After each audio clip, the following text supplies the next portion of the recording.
So hard to believe people are acting happy around a company owned by Comcast.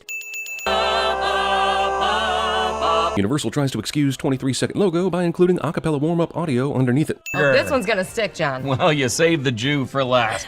That's racist. Listening to Let's Talk Acapella, the world's premier downloadable acapella podcast. So are you telling me that after the events of the last movie, a cappella competitions are no longer televised? That seems like a downgrade, and makes this movie even more unnecessary. Is it legal to use footage of the president at some obviously other event in your movie to make it look like he attends a cappella competitions? Because I don't think it should be if it is. The song choice for the Bard and Bellas is Timber, which is appropriate because of all the cutting during this scene. Also, Bellas sadly lose points right out of the gate by choosing to perform a Pitbull song. Even Obama's thinking Anna Kendrick isn't my girlfriend in this scene. Acapellaing now somehow includes both color guard rifle twirling and gymnastics tumbling.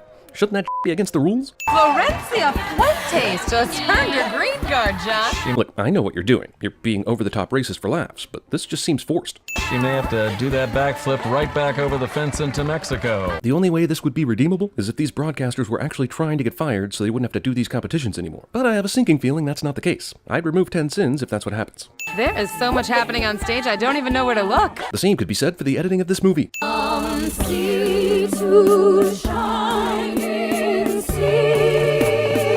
Yep, the Bard and Bellas somehow transitioned from Pitbull's Timber to America the Beautiful in one single performance, which shows a lack of respect for both Pitbull and America. I came in like a wrecking ball. Okay, now you're just pissing on America the Beautiful. Also, Championship Acapella Team believes this is the best place for Fat Amy, who these movies have so named because of the hilarity that she is fat. There's no way this could have worked out in rehearsals or their imaginations. Overweight girl dangling from the ceiling. Who hasn't had that dream? Here's another movie that thinks fat girls are comedy fodder purely by virtue of being fat. I get the sense that Pitch Perfect fancies itself a PG-13 American Pie, where the opening scene always ends up being embarrassing in some way. In case you're wondering what I mean by down under, Chip, I'm talking about her In case you're wondering, Coffee with Connie bleeps out the medically accurate term vagina from their broadcasts. She showed her vagina to the president. Movie's entertainment news anchor is doing my job for me. Sequel about niche world of acapella singing decides to thrust them into the national spotlight via presidential performances and Today Show mentions, even though in the real world acapella would scare both of them off. Meanwhile, while Muffgate is hilarious, another national broadcast feels it's okay to call this scandal Muffgate, but you can't say vagina. You put Anna Kendrick in a plaid miniskirt and I am duty-bound to melt into a...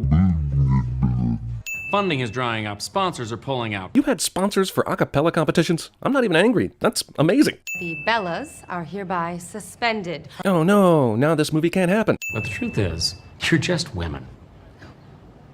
And you'll all be pregnant soon. How the f*** do the Bard and Bellas get suspended in a society that allows these broadcasters remarks? Society is apparently both uptight and lax depending on what a movie wants from it. I'm just gonna write my songs and join an a cappella group. Songs that include lyrics about loving yourself, in which this anti-vagina society will definitely not approve. Where every 4 years, groups from around the globe compete for world domination.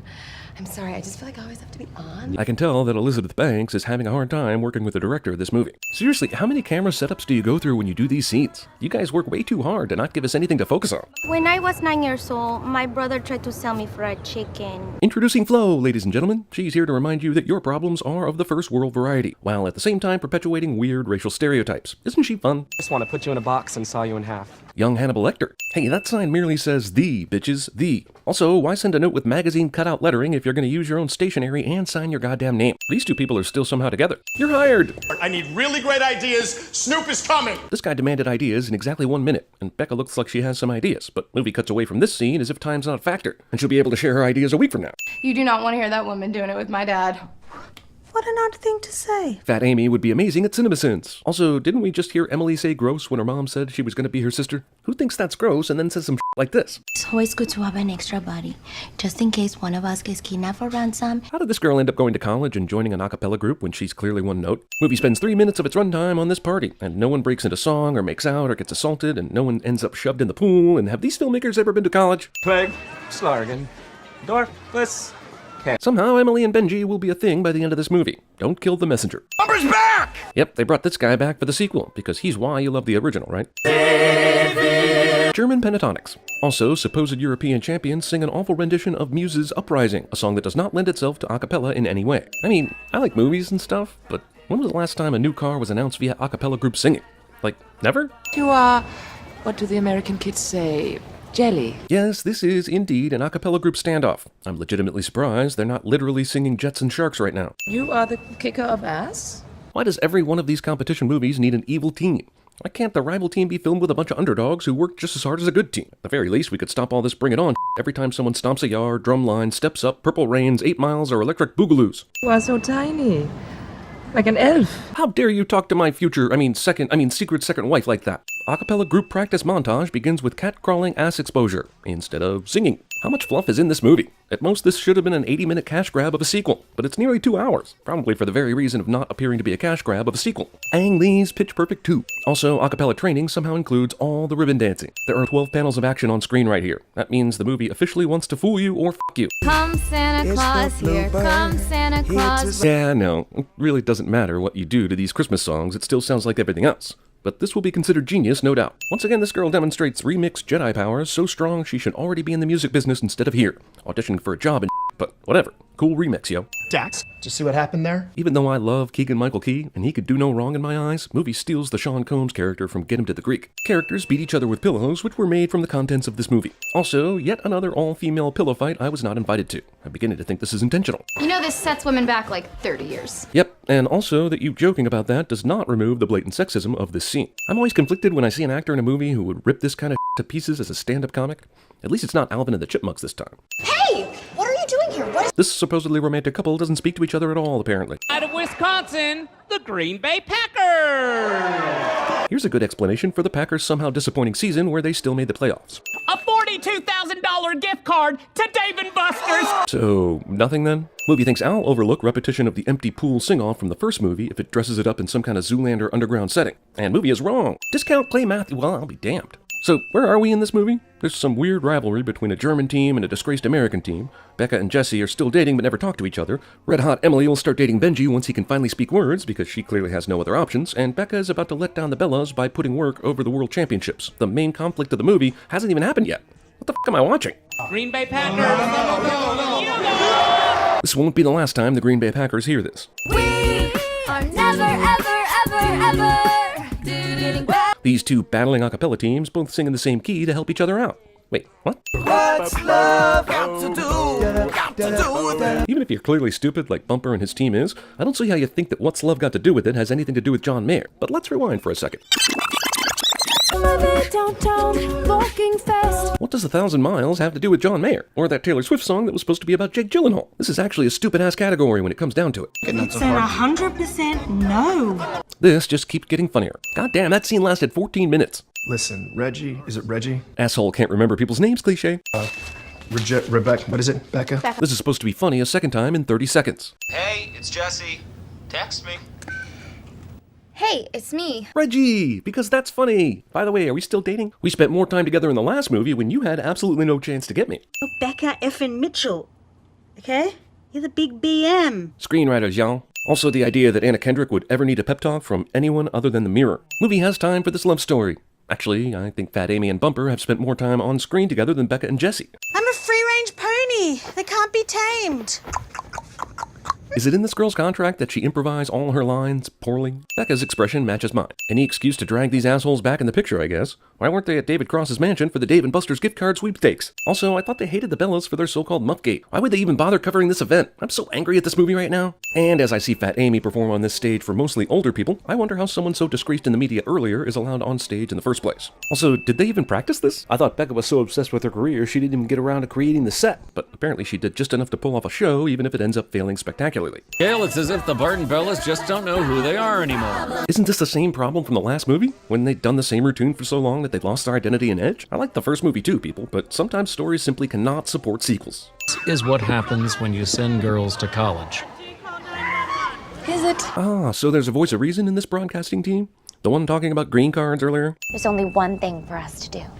Fake your own death and flee the country. Say something else, please. It's a sisterhood that is going to support you for the rest of your life. I was in an a cappella group in college, briefly, for 2 performances. I ain't heard from any of those assholes since, so... When my hands aren't covered in glitter paint, do you think maybe we could try that again? Has no one else asked this girl out yet? God damn it, they brought back this chick too, because it isn't so much a movie as it is a reunion special. Also, company retreats. And where are we staying? I am not invited to this sleepover. Becca and Chloe failed to reenact the Spider-Man kiss. I hope the sun never comes out. Is this girl molesting the other girl next to her? Because that's, a felony or something. Touching my goodies? Yes. I'd like to see how this scene would have played if it was Seth Rogen lying next to her. I just need some help getting it out. Can you sing something? The pipe's a bit blocked. I'm all out of faith. Natalie Imbruglia X-Lax. What kind of white shit is this? You've been singing lots of white songs since you joined this group, but apparently you're disturbed enough about this song's apparent whiteness that you have to say catchy token black person phrase. These are some of the lamest, most worthless team building exercises in the history of ever. They actually paid money to come out to a retreat center to sleep in a tent and walk past each other on a log. Then his number came up and he was gone with the draft. Seriously, this movie decided it would go to singing boot camp. And as if that isn't hammering it on the nose, perhaps Cynthia Rose's army shirt does the trick. Also, I don't know what this is supposed to do. The problem was that they tried too hard to be something else, but one of their main stars didn't dedicate enough time to rehearse it. And didn't she have an internship at a recording studio earlier? This could be one of the biggest messes I've ever seen on film, and I saw Terminator Genesis. This isn't team building, this is just regular fun. This is a Devin Supertramp video, what the f***? I think these actresses just got together and had fun with each other for a few weeks as friends, happened to film it and cut it into a supposed movie. Bunch of fat-shaming jokes, girls wrestling in mud. How does a movie with this many powerful women involved end up being so goddamn sexist? Sorry, what are we doing?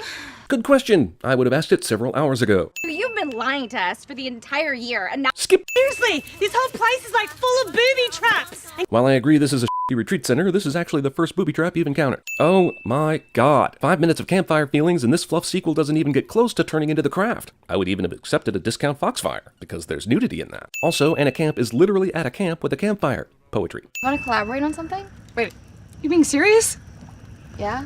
Sometimes even a good movie moment gets obscured by cleavage. I mean distractions. I mean boobs. I will try to re-enter this country, but I will probably die at sea. Immigration issues are hilarious. No, seriously, even though tons of immigrants die at sea every year trying to enter this country, if you take a step back from it all, it's easy to laugh at it. Should we just find our sound? Was that really the main problem they were having in this movie? Was it really? I mean, really? The main problem this movie presented was that Becca wasn't paying much attention to the group when they were in disarray. Kind of like the direction of this movie, actually. Really misjudged the size of this lake. Why didn't you just walk around the lake? My question is, how did everything work out that Fat Amy could be on a boat trying to win back Bumper and the Bellas can watch this from their doorstep? How much we really care. Jesus Christ, this song is still going. Can't they get back together already? Was this couple really that near and dear to everyone's hearts that we can't get enough of them? This is considered good enough to be something. Good job, Reggie. See, now I'm pissed. This is considered funny enough to happen a third time. Now I've got to dissect this recurring joke and wonder how the guy can remember the same wrong name, Reggie, over and over, but can't remember Becca. Wait, that was an entire year? The f***? I mean, I didn't see any snow. Did nothing of importance happen to these people during winter? Discount Google Earth. Also, is any of this supposed to mean something to me? Seriously. It's like, let's pause the movie for a brief Bing image map search of a place. Why don't we go visit Hayden Christian Anderson's house? Well, that's a stretch of a name swap. Why not Hans Gruber Anderson, or Christian Grey Anderson, or even Pamela Christian Anderson? If every hardcore a cappella fan in the world showed up in the same spot for a global contest, do you think they'd need, like, Woodstock-type land, or maybe just a WNBA arena? Bonnaroo. Here are the world's a cappella announcers, probably all saying racist in various Scandinavian languages. I spent some time with some lady boys in the Philippines myself. Not surprising. Very interesting young men. Skip. No one cares about the Korean group. That's racist, goddammit. Extremely unlikely. Canadian team has a digital video display to go along with holy is that Pentatonics? It is! Stop the fucking movie! I need to see about getting an autograph. Also, movie will put Pentatonics in an a cappella competition, but not award them the victory. Movie is stretching my suspension of disbelief seriously here, yo. Also, movie gave more screen time to Clay Matthews and the Packerettes than it did to Pentatonics. All the various world teams in this montage are singing in the same key and using the same exact bass line. I know you have a montage to create, but damn, can we keep a little realism in this thing? A tiny bit? It pisses me off that every single one of these other national a cappella groups are apparently just happy to be here and have absolutely no chance to win this competition, and their performances are essentially staged that way, as warm-up acts for white people. Running off stage to take a few more of our jobs. I thought the little one was spicy. You guys are dead to me. Oh yeah, she has a boyfriend, and he's here? In whatever non-American place this is taking place in? Why is he here if he wasn't important enough to see in the last 40 minutes? Not that it matters, but Das Sound Machine literally took 2/3 of its name from Gloria Estefan's backing band. Wait, all these groups have digital media background pieces? Is that part of the judging? How is Haiti supposed to compete if the judges are taking more than just the singing into account? This could be the most significant conflict between America and Germany in history. Crack a book, John. Why is she the voice of reason in this announcing group? It's clear she's also an awful person, so where did she draw the line? I wonder how they managed to learn this routine in 15 minutes. What's that you say? They learned this off-screen somewhere over months and months? But I didn't even get to see a montage. Not one montage! climactic winning a cappella singing routine opens with 30 seconds of snapping and clapping. Looks like the Barton Bellas are being joined on stage by generations of Bellas going. Which somehow they were able to organize and get everyone plane tickets and readjust their schedules to make it happen. It's a white Christmas miracle. I can tell this is a hit song because it says the title of the song approximately 16 billion times. You're my flashlight? Getting me through the night? Is this the most cliche pop song ever written? I mean, it's not like you'd actually leave a real flashlight on throughout the night as some kind of nightlight. That's ludicrous. Isn't this kind of how Rocky won the crowd in Rocky IV? From bullshit? Let's do this! Yes, I am ready for the movie to start too. Oh, mid-credits the voice scene is aggravatingly obvious product placement. Imagine for a second that you're carrying a backpack. I want you to feel the straps on your shoulders. I want you to pack it with all the stuff that you have in your life. Ever since CinemaSins began, the most requested thing has been TV-Sins, and now it's a reality. Click the link in the description below to check it out. And now, the audio outtakes. And I'm gonna be your mother and your sister. She's my daughter, my sister, my daughter. She's my sister and my daughter. When everything's a little clearer in the light of day.